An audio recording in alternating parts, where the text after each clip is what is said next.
such a slow hero. You know, it's like we've talked about it before. If he doesn't snowball and continue his like momentum, he dies once or twice. It's just underwhelming. It feels really bad in the game. He just feels like a burden. You know, Tusk? the straight. No, he's the Viper. The Viper. Oh. Because he just feels like a burden if he doesn't snowball. We're talking about like for these counters Oh, for yeah, like yeah, yeah. Ursa Yeah. and so It definitely can be a kind of that feast or famine type of hero. on. But more teams are just picking it because it's like, well, he'll win his lane, he'll win that matchup, convincingly so, ideally, and they do build off that momentum. But you're right, if that snowball gets shut down at any point, certainly in the early game, then you're just kind of this awkward Viper who's, trying to play catch up and is never really a serious threat. So you can be putting a lot of chips on the table when you're committing for a Viper in that case. But teams are thinking a lot about this next ban.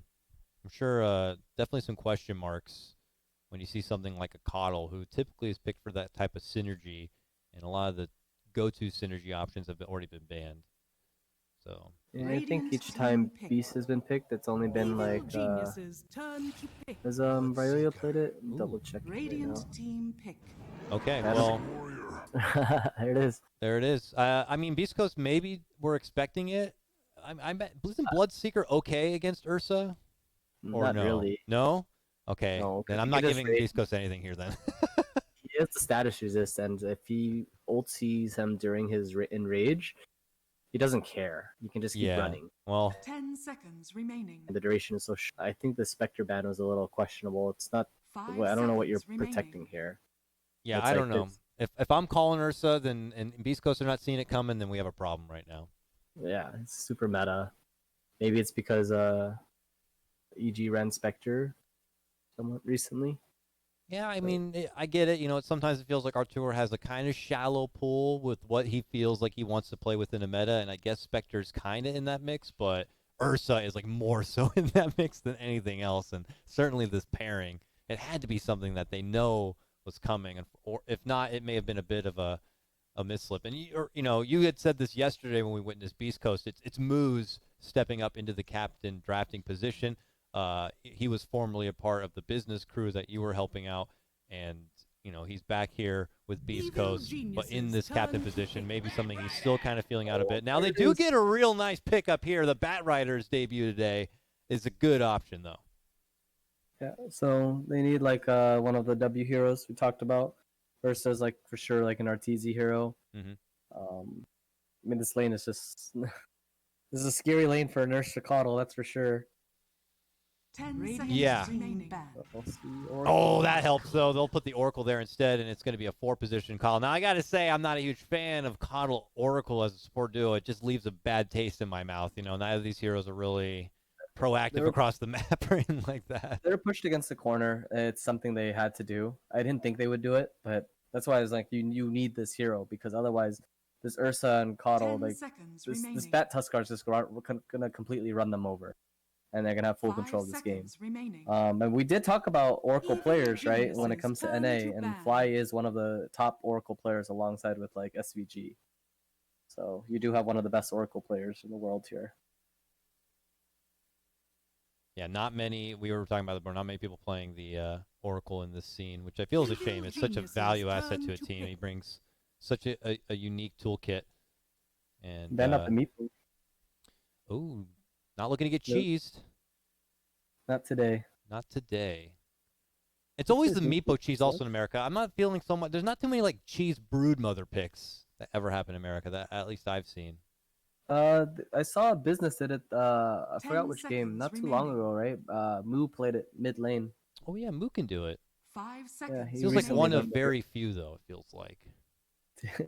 That's monkeys forever. It's always banned against a team. Zoomers. Yeah. True. Okay, maybe a couple of them. I see. I'd like to see more then. I feel like when you have that kind of specialty available to you, it's something that you may always want to kind of have in your back pocket. But here comes the Puck, last pick here, and looking like possibly, well, I mean, it's still flexibility, between Puck and Beastmaster, between off lane and who wants to be mid. To be honest, I look at EG's lineup right now. It looks kind of yucky, a little bit. Doesn't really. EG's lineup. Yeah, I kind of like Beast Coast is like line up a little bit 5 more. seconds remaining. Yeah, Unless they- it's really weird. It's like they do have team fight. You got Will-O-Wisp, you got Puck, Beastmaster. It's nice, but I don't know. It feels like it's missing right? something. Go on. Yeah, sorry. It's just the two supports. They just Templar look really. now Oh, select gosh. your heroes. It's over. Beast Coast. I love their lineup. Yeah, but it can come down to player skill and execution versus draft matchup on paper. But if it was all about draft matchup on paper, you're saying that this one seems pretty heavy for Beast Coast.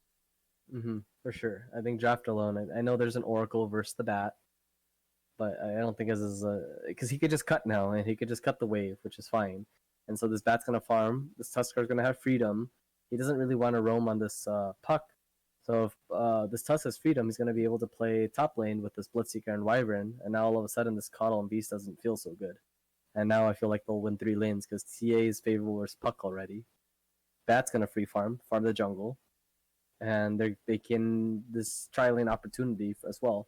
And Tuskar, like they don't. And the thing is, EG doesn't have roamers to secure these 4, 6, 8 minute rune. Yeah. Right? They don't have this melee guy. Like Coddle kind of can do it, but you don't feel that good about it. Yeah, it runs up Like, in blinding lights. Stay away from the rune, but it does not offer a strong threat to the bounties or to the runes for sure. And TA will always be able to shove the lane in, so it's gonna be harder for Puck to like take the rune. He doesn't want to tank all the soul creep wave under the tower as well.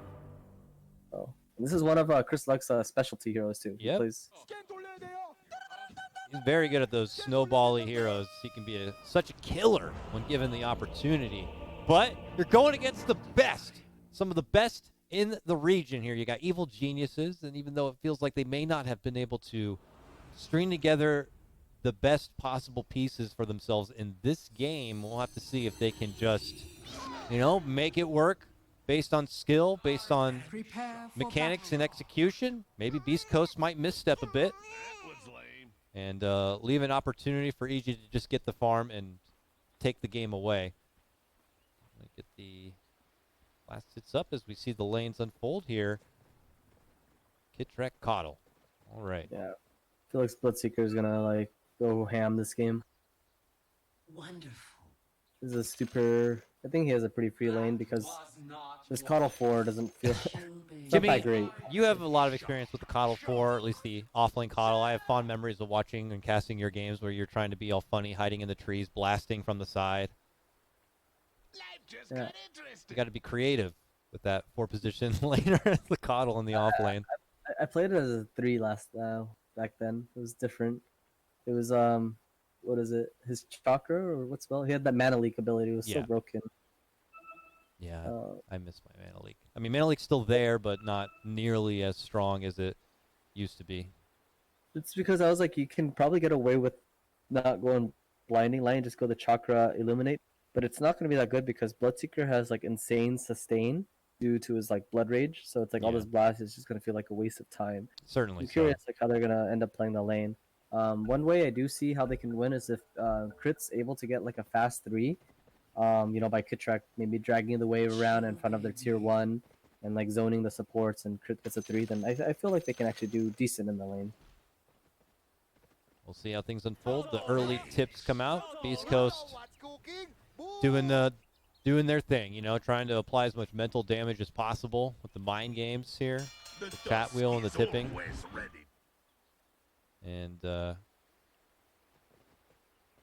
we'll just have to see. The Bloodseeker Wyvern duo seems very, very strong in that setup. It's a favored matchup for them in that mid lane TA versus Puck, a classic mid lane matchup. And, even Tusk can kind of go toe-to-toe with the Ursa a bit. I know not always advised, but tag team can definitely give Ursa a run for his money. Mm-hmm. And, Fly could already have his hands full dealing with the Bat Rider, trying to purge off all the stickies there. As they swing it out, Bounty is going to get snagged up from Moose on that front. Let us fight. And, Sorry, Coddle did look like he went for Blast first. I don't know about that. There was a Coddle I remember at ESL, I can't remember, who did not go Blinding Light for like... Well, I mean, it's so this concept when you're playing a 4 Coddle, it's a push and pull thing. You want to be able to push and then pull the big camp. Push and pull. That's probably the goal. It's not really, maybe harassing a little bit. Got to get at least 1 point of blinding light early at some point. So damn It's- good. It is, but it's just so much mana when you get all 3 spells. Oh, Radiant courier. courier has been Free killed. courier snipe. We'll take it. And already some early action here. Maybe trades from both sides that attempted leap in. Turn around Q drop. But both of them. Oh no, actually Arteezy doesn't have a stick yet. Opted to not pick up the stick quite yet. Fly will have his own for now. But he might be sending one out there. It is right there. Certainly feels necessary in this type of lane. And for mid lane here, Puck kind of working on the tower. Oh yeah, on who? On Artur, he just forgot a stick. Yeah, he should come into the lane with that. Missing out on some value charges here. Oh, Bat gets a free level 2 now. Artur is gonna... Oh, wow, Whisper with the nice creep aggro getting our range deny here.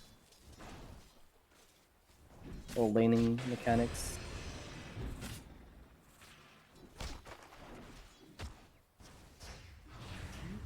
Mid lane though, Ryoya's doing really well though. 9-2 against 4-1 on Chris Luck here.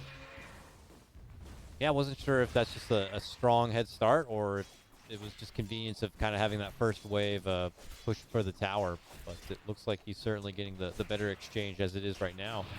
No, the later the game goes, or like every minute that passes by, it favors TA more and more. It's the first level. It's just even. It's like a 50-50. I think actually 55-45 favoring Puck just a little bit. Well, well, well. It's Kitrak who gets first blood, and he actually does it with that blast. He even picks up another courier. So what do I know about Coddle? This man is a Coddle god here in the bottom lane. 2 couriers and a first blood. Oh my god, I missed another kill. It's top lane. Fly going down on this one. As the support is going to get finished off on each side.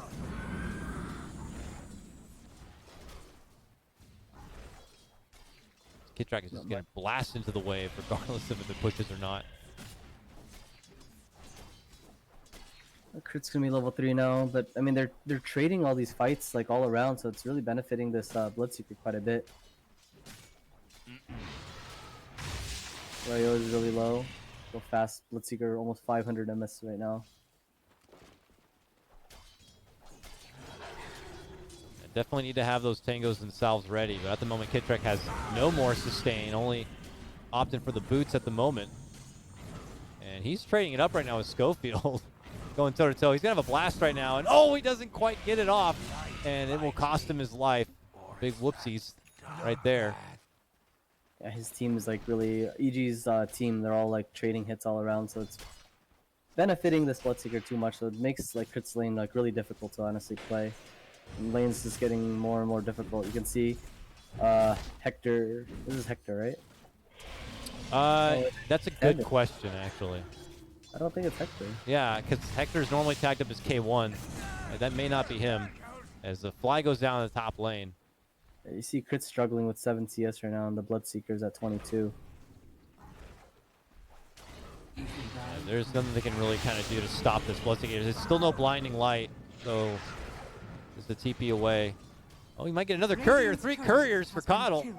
That's kind of a big deal, man. That's like 200 gold on team distribution for each one. But at the same time, Beast Coast still has an advantage. Radiant structures are fortified. Damn, Put a bounty on the Puck. I know, bounty called out. You know, level 6 getting close. And the mark has been put. Unfortunately, Puck didn't get the 4-minute rune, kind of hurts his game now. This is what I was talking about. The later the game goes, you can see Chris Luck is out CSing the Puck now. He's going to continue snowballing from here. Yeah, just constantly jump between this top and bottom lane because they're both so antsy here as Whisper is dangling themselves right in front of potential trouble. Fly's level 3, but he actually put 2 points into the Fortune's End and not 2 points into the Purifying Flames to get that little bit of extra burst. It's not the burst, it's about the cooldown more than the burst itself, I think. I mean, in this lane, in this type of setup, yeah, I wouldn't fault him that he's trying to get reduced cooldown for the Purge. But that extra damage is so nice. That's why you can see that those early deceptive kills. I think it was about because they were like dying. If it wasn't for the deaths, I think he probably would have went for the Purifying Obviously, surviving will help a bit. Crit gets hit with that bounce attack, and now slowly getting ran down. Kitrak does have a 1-1-1 setup now. Commits the blinding light, but it's already too late. He's just going to run him down and kill him. Yeah, the blinding light came out, but the chase was already off. He might just follow it up for another, but there's the TP in. And it's from Yoya, who's got a level 6. And they are going to clean that one up. Kitrak looks to go for the follow-up here. Nice bump back. Double kill. Ryoya, beautiful rotation. Kitrak kind of dangling himself in front of the Bloodseeker to stick around. Helped them out a little bit, but this beast is struggling. You can see both of the cores on the CS, like TA and Bloodseeker up there, respectively. I was kind of mentioning about like the laning from EG is like very, very different this game. Turnaround plays like that can certainly help, though. Get them back into the mix. Also, TA is actually pretty good versus Ursa because it's like all his furry swipes is like at max. He gets 6 attacks. Refraction is also 6 instances as well. They don't have anything that can instantly remove his refraction. Nice. Shard block comes out from Moose from downtown to get the catch onto Fly. Allows Whisper to sweep on through, and they will take him down. And now chases on to get redemption for Whispers. Kitrak shows up. Chase him on, but he gets the lasso off. Pullback. Trouble for Arteezy potentially. If he goes in for the finish, it would be certainly worth, but can't quite get it. Moose now could be in a bit of trouble, eating a lot of tower damage, enough to finish him off.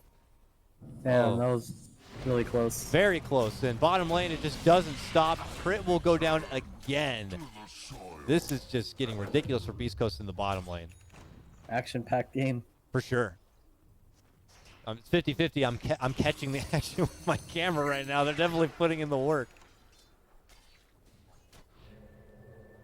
7-6 at just 7 minutes in. TACS right now, man. Oh. I have bunching for you. There's 75-10. Yeah. The puck only is at 39 and half, like 5 more from neutrals. So it's looking like a Deso pickup game for Chris Luck. Yeah, when you're snowballing this hard, you know, it's good building damage, farm faster, hit your timings, take the Roshan away from EG. Yeah, that is going to be frightening. Batrider gets that little bit of movement speed. He's got some money in his pocket. He's eyeballing going straight for those ruby red slippers, if you know what I'm talking about, the old boots of travel. He's got lasso set up, TA with the burst and the Deso. Bloodseeker's already getting pretty damn big. I mean, everything's lining up nicely for Beast Coast to just develop this into a swift game one, but here we have a potential turnaround top lane as Arteezy swings on to Schofield. Schofield able to make it to low ground, turn around. Coil going to be there from Ryoya. He goes to low ground and able to blue ball down and finish off that Wyvern. Right clicks from the high ground. Fly steps in. Needs a little bit more. They'll get it done. Now comes Moose snowballing in. He wants to get the big prize. Bear, but it's a double kill coming out for Arteezy. EG commandingly take down that 3v3, and it's a 3-0 at the end of the day. Great rotation by Ryoya, identifying like there's a big neutral keep stack here. I'm gonna TP, use my haste ruin. Yep. And this coil was actually perfect too. He got a 3-man coil because yeah. Two wonderful rotations. Yeah, 2 wonderful rotations from Ryoya so far on this one. That bottom lane and on top. He understands that this mid lane is like he doesn't want to lane. This TA is just continuously just outlane him, and TA isn't gonna roam either. So the best thing he can do is consistently try to save and salvage both of his side lanes right now. Yeah, they got to make the most of these cutesy little plays because TA and Bloodseeker are just growing problems in this game. And now they put their attention towards the bottom, but so has Beast Coast.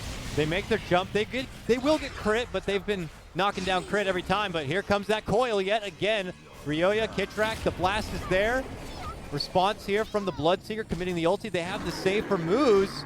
Arteezy's here looking to slash away. Will finish him out. Looks to go for Schofield next. Should be good on that one.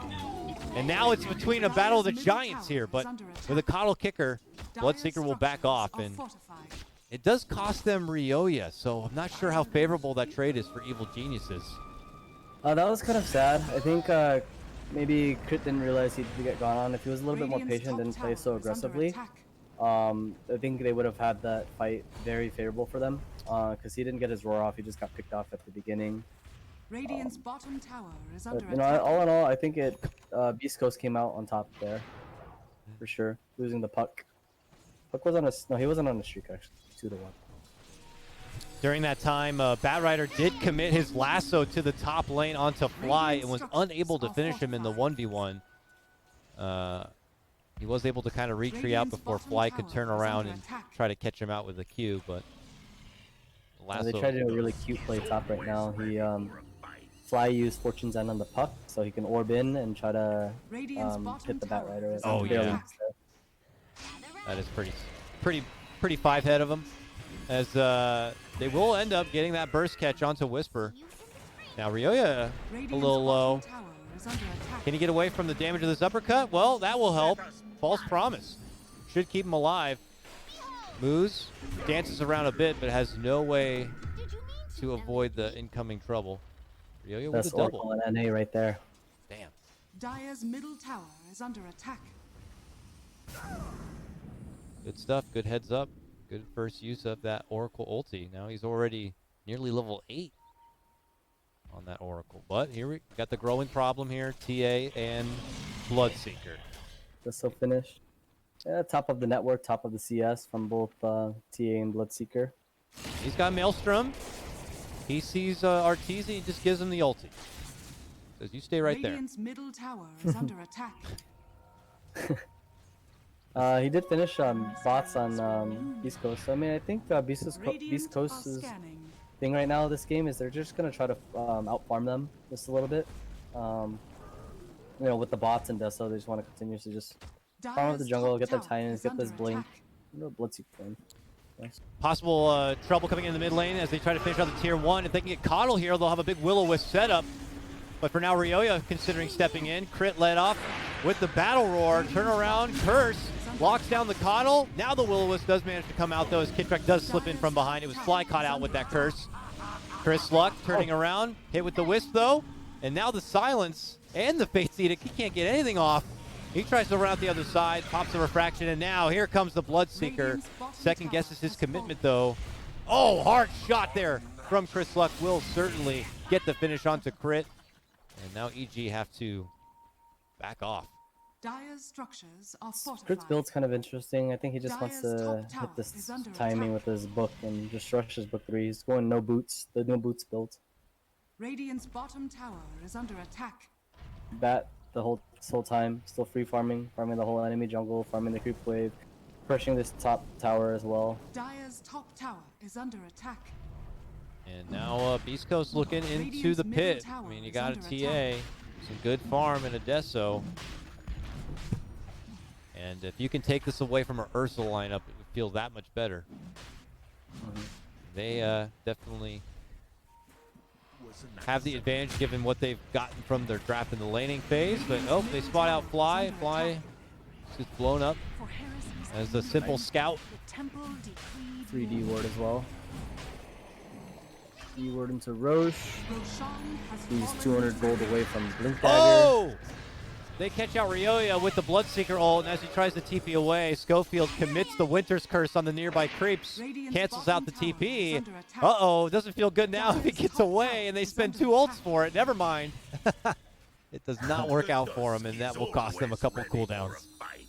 Bloodseeker is also, it's not only this TA, but this Bloodseeker is also a very good hero versus Puck as well throughout the game. Until Puck gets like Yules and stuff to like completely stop his rupture, but let's see. So they're gonna wait for 2 times right now. This Batrider wants to hit his Blink Dagger. TA just finishes Blink Dagger, and that's when they're gonna put on the full aggression onto EG. This is actually an important game for Beast Coast too, right? They need to win this, I believe. Yeah, I mean, they were getting themselves out of elimination, essentially. They're in that spot now, but if they want to secure a lower bracket spot, I would say getting a win would certainly help, as we do see a trade here, an opportunity for EG to try to crawl back as they get the opening on the Whisper, commit the Will-O-Wisp on the high ground, but then Beast Coast just backpedal a bit. The chase goes on. Arteezy gets a good shot, but then he gets hit very hard from the TA and Tusk. He ends up getting blasted down, cost TA's Aegis, but here goes Bloodseeker cleaning up back lines as he crumbles down Crit. Chris Luck with the killing spree. This is all Beast Coast in this one as they knock down 4. It only cost them their Bat Rider. They move up and up now to 6K net worth advantage. He did use the Aegis, which doesn't matter too much. I'm surprised this Bloodseeker should be holding this poor man's shield over the TA, but benefits melee heroes just a little bit more. Yeah, I mean this game is like I kind of mentioned, it's very difficult for EG to like play this game. Just like I said, we said their Beast Coast's draft it's a lot easier to play. They were counterpicked in a lot of aspects here, and I'm trying to look at the comeback mechanics that EG might have, and it's just Beast Coast has to really throw this game and like misclick their spells or something. It feels like all EG have is like the playmaker in Ryoya's puck, and then Arteezy to try to do some damage. Like Crit has been beaten unmercifully in the laning phase. It's hard for him to really be a playmaker. He's just got it's him in the book, trying to use the book in the bit of a zoo. He's got a petting zoo right now. It's not even a real zoo. He's trying to bring to the table, and it just feels like it pales in comparison to all the utility and power that Beast Coast have at this moment. Oh, they got a nice play here on bottom, and Oracle. Yeah, I hear blood. Yep, they got the ult onto Ryoya, who goes up and over to the riverside.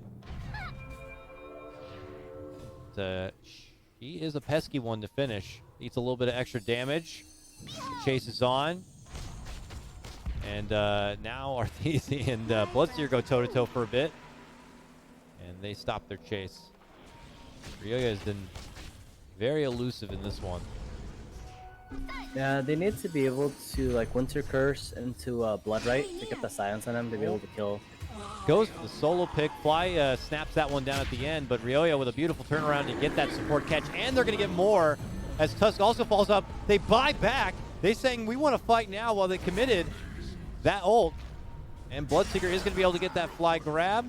And speaking of grabs, lasso grab onto Arteezy, pull back, beautiful setup. Chris Luck with the finish, and Beast Coast come firing right back. So you can see like both of the support duo that AG has. It's just like you need to have like one like playmaking support. Both of them, they're just kind of like running around. You essentially just have like 2 position 5s just like running around trying to make. It's unnatural to force these guys to be a playmaker, right? All you can really do is like kind of farm and hope that these heroes just run at you. And Beast Coast, honestly, they're happy just chilling. They're happy just farming if need be. Or they can play on the aggressive side because they know like their heroes are going to be better late game, no matter what. Bloodhounds are out. They're looking for Whisper. He's getting away with this side lane, pushing farming business too long. They'll wrangle him up. This game is like it's heavily on Crit's shoulder. I feel for him to have like the right playmaking skills, being on the right side of the map, and being able to take one hero out of the fight as soon as it starts. If he gets a roar on any of these heroes, they will die. They will melt. Oh my goodness. They Chris Luck just unloading a cannon of damage right now as he annihilates not 1, not 2, but 3 EG members in the bottom lane. I didn't even catch the first one, but it's probably for the better. I don't think the young ones watching could have handled it.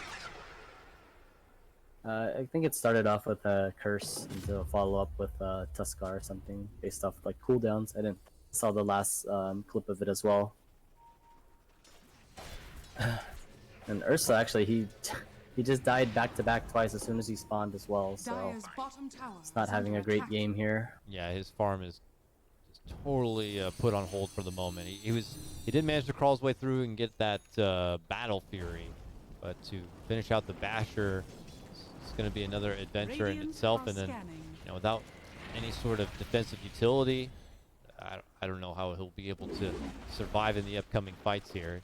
Aside from Fly trying to bail him out, but Fly is so weak in his position. He's got to make sure his positioning is just on point. Because it's really hard to play like Oracle in these kinds of games. If it's on game and the opponent has like 10k, 15k gold lead, it's not that easy to play. No, it's like I almost wish you to save your money together. He's going for the Aether Lens, like that or Blink or something, so that you can be as far as possible. But they still find him. They drag him out from the side of the lane and right into the open mouths of Beast Coast. Ouch. Oh, roar out from Crit. Trying to make a move onto Schofield, but not able to follow through. Schofield gets the cold embrace. Moose almost died to Ursa Yeah. because he took 6 seconds, and Ursa took 90% of his HP away there. EG just falling a bit short on these attempts to try to get some momentum back their way. And Beast Coast are playing this one really nice. It's just all about trying to close it out. You have built this up for yourself so nicely. It's about being able now to cross that river or get that Roche Aegis and put this puppy to bed. What EG is doing well is like kind of delaying the game though, for sure. They're playing on the right side of the map and forcing Beast Coast to react rather than letting Beast Coast play in front of their face, in front of like getting a kill and taking the tier 2s and going high ground. And I agree. I mean, they're definitely doing that well. Just like, what are they? You're hoping that it's going to be to have Arteezy just build up into something eventually, but Beast Coast just have so many things to offer. It's just so they don't have anything for this TA outside of Beastmaster. Only if Beastmaster is able to jump on top of this TA and bursting him. But the thing is, they can't even burst him because they have this Wyvern to save, they have this Tuskar to save, and it's just like... It's... I'm just trying to find EG's outs here because, like I said, this game is it's a complete outdraft. She's got over 4,000 gold, and she's thinking about going to Lincoln. So you're talking about Crit needing to be in the one, and now he's going to have somebody take the Lincolns off before he can even do his job. That's really good itemizations by Chris Luck, because he definitely identified that. Like, the only way he does die is through this roar. And if he dies, it's no bueno. He's immortal at this point. Yeah, I see you. Radiant's top tower is under attack. All right, but, you know, EG will continue to just try to work with what's available for them on the map. Maybe a cute little pick on Schofield if he shows himself trying to defend towers, but they'll get a cute little tier 1, their second tier 1 tower. I got on here by Chris Luck. But yeah, they're moving in. They do find Coddle. And it is just a little support, but that is a Will-O-Wisp, and he's going to be forced to buy back and be available. I love that from Beast Coast. They dove him. Immediate buyback, instantly back. There's no overcommitment. We use our spells. We forced the buyback. We forced everyone from EG back into their base. Let's be happy about this. Clear out their jungle, run back, and reset, and look into a potential Roche. Nope. It's not. It's kind of scared of it. It's clean. It's just clean plays by Beast Coast.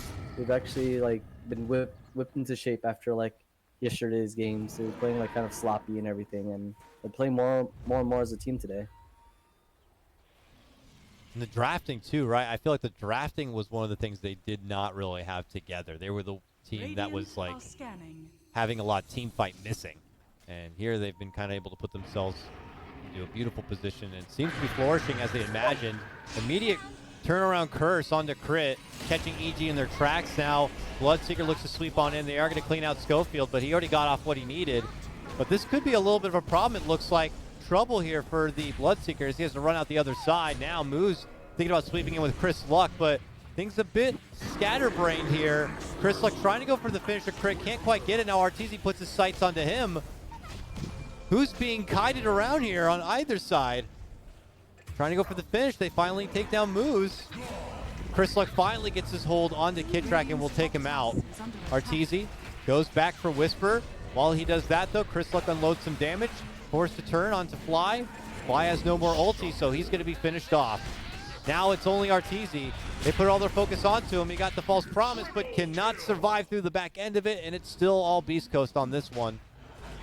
I sincerely think EG would have probably won that fight if Crit... I mean, I'm not going to say it's his fault, but this Lincoln's is brand new, and he roared the Lincolns. And I think if he got that roar off, this TA actually would have died there. And that would have changed the whole fight entirely. But EG, like, that was probably the best fight that they could take. They were able to burst one down. I think Moves with the clutch buyback in the end kind of changed the fight around as well. The Lincolns from, like I said, to reiterate, for Chris Luck. I think these were the two game-changing things in this team fight. Certainly agree with you on that. And now Chris Luck can use that momentum to really be a tyrant on the outside of the EG base here. Now having the benefit of the Aegis, he can be the one to kind of start a siege into the high ground if they wish.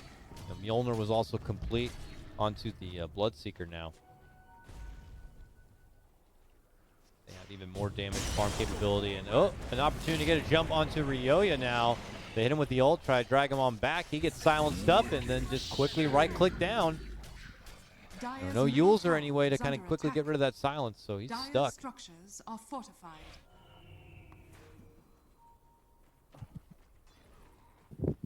Nice pick off Ryoya, getting an Ags to have more control over these double BKB here.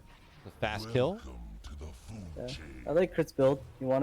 He changed his build from Vlad's and rushing this blink because he knows he's a big threat. Whoever he honestly finds, if he's able to blink, roar, and use the Nectar Books and his summons on anyone, they will melt. They will immediately almost always die.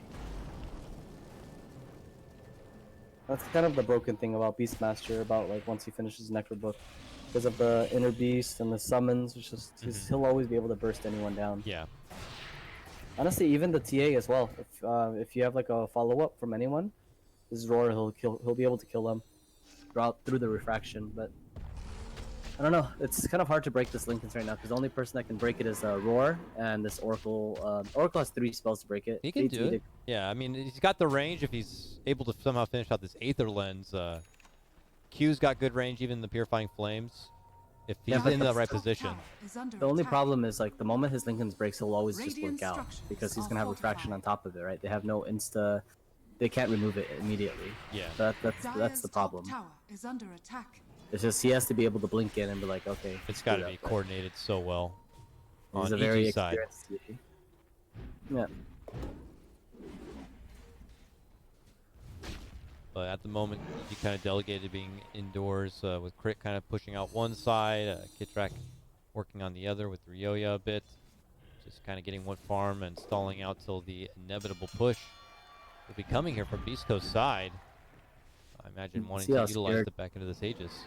You can definitely see how scared EG is playing. You see Oracle and Ursa just sitting at their base right now. But someone's showing on top lane now, so Ursa is able to run out. He's been sitting at a base for the past minute. And he runs to his jungle, and he's like, man, there's nothing here. Pretty sad. Everything got farmed up. And by the time he finds something, it's going to be in mid lane, and Beast Coast are already going to be around the corner. Dire's top tower has fallen. And now the pressure's already coming to the top lane for EG. Just as they're able to safely get outside to find some farm, they'll be forced back inside to defend this or be at risk of losing a set of racks. This tier 3 really does not stand strong.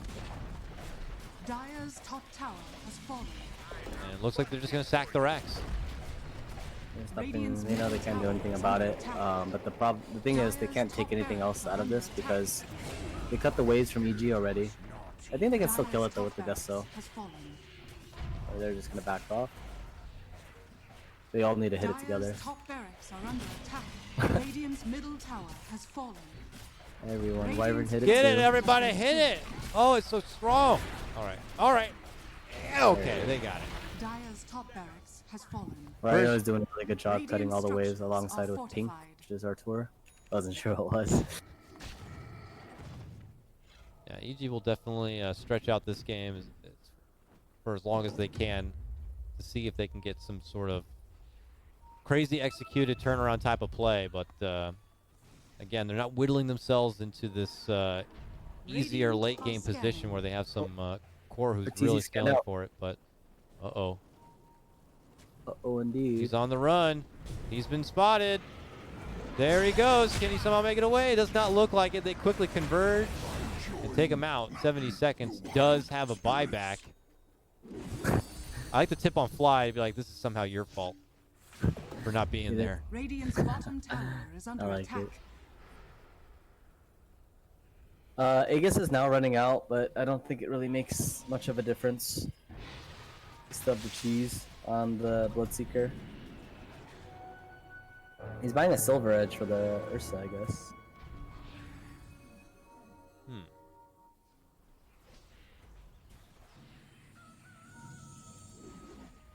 Well, as you mentioned, Aegis now expired as we get over the 30-minute mark. Beast Coast certainly well more in control of it. Somehow this, I didn't even notice get to 10k net worth advantage. It's already at 25 net worth advantage. I imagine after they took down the top set of racks, things really began to open up for them. But Now they just have all these extra tools for the potential upcoming fight. This is a rough one for EG. And they're getting a run for their money more so than what we saw in the previous series against Business, the top in the group right now. Yeah. I mean, this is like, maybe they're just experimenting new things. Maybe not. I don't want to make excuses for them. I gotta give credit when it's due. I think Beast Coast are still playing really well. Like, from comparison from yesterday to today, their drafts really stepped it up a notch. Definitely. And now we're looking at potentially a game one win for Beast Coast if they can close it out here. Big curse, but a false promise will bail out the puck. She does end up still eating a lot of damage. The Will-O-Wisp is going to be committed. Puck does survive. How did he survive that? But it does cost them a couple of ultis. Will-O-Wisp and the false promise committed for that one. Coil also. And they've spotted out Crit. He's just going to run himself all the way back inside. Finally does decide to turn around with the Primal Roar. But the BKB was already popped. Ursa trying to get in there and mix up as much damage as possible, but cannot do enough. Now he gets lassoed, pulled back. The chase is on, and it's Chris Luck who's bringing down the hammer. But no, still not able to get that finish. There it is. The snipe takedown. Buyback. Probably got to be forced. It feels awkward buying back right now. He kind of has to, but so look how close he is to BKB. He's like 300 gold away from BKB. But it may cost them another Rax, it looks like. They're trying their best to slow it down with the repair kit. They're trying to end the game now. Cheese was used from the Bloodseeker. Dire's middle barracks has fallen. Crib will be back in 10 seconds time, but it's not going to be with a Primal Roar. You can only bring a Necro Book for that. Jump in, just to grab on the fly. Getting rid of the false promise. Buyback was committed from Arteezy. Here he comes, flipping into action, gets hit with the curse, and immediately takes down the puck. Oh, disaster for EG. It looks like Beast Coast are going to be able to hit this one out of the park, but as I say that, Chris Luck in a lot of trouble. The Cold Embrace comes out and now keeps him alive. He'll be able to pop the BKB. He turns around, does a bit of damage, but does get finished off. He'll be out for 90 seconds without a buyback, or does have a buyback, but it don't matter. Bloodseeker cleaning out the rest, beyond godlike for him. And that will be the game. Beast Coast, congratulations on a well put together draft and laning phase and end game too, just from top to bottom. Real good game. Yeah, this is kind of really called it from the beginning. It's like unless EG like heavily outmaneuvered this team, which even then I felt like was going to be very difficult. But I think it's just the drafting. I think Beast Coast just had a much better draft. It was easier to play. They won 3 lanes. They put EG in a very uncomfortable position. This Bat Rider was a niche pick that they needed to change everything that EG really wanted to do. Like this Coddle was like for sure 5, and then all of a sudden this Oracle kind of pops out. Yeah. They revealed like too many cores. And all in all, it was a nice pick. The Bat Rider pick just really just changed everything for them. Definitely. And I think they must have forgot about it. Yeah, I don't think I could agree anymore. It certainly felt like EG were slotting themselves up into an obvious Ursa pick, but they disregarded banning out the Bat Rider. I can't remember off the top of my head who they banned instead, but not considering the Bat Rider obviously came back to bite them on the ass, unfortunately, for this one. But it is a 2-game series. Evil Geniuses have another opportunity to try to at least get a win under their belt, or maybe Beast Coast can close this one out in an upset, a full 2-0, and get themselves into a better seated position in that lower bracket. We cut to a break. When we come back, more Beyond the Summit Pro Series Season 2 America action coming your way.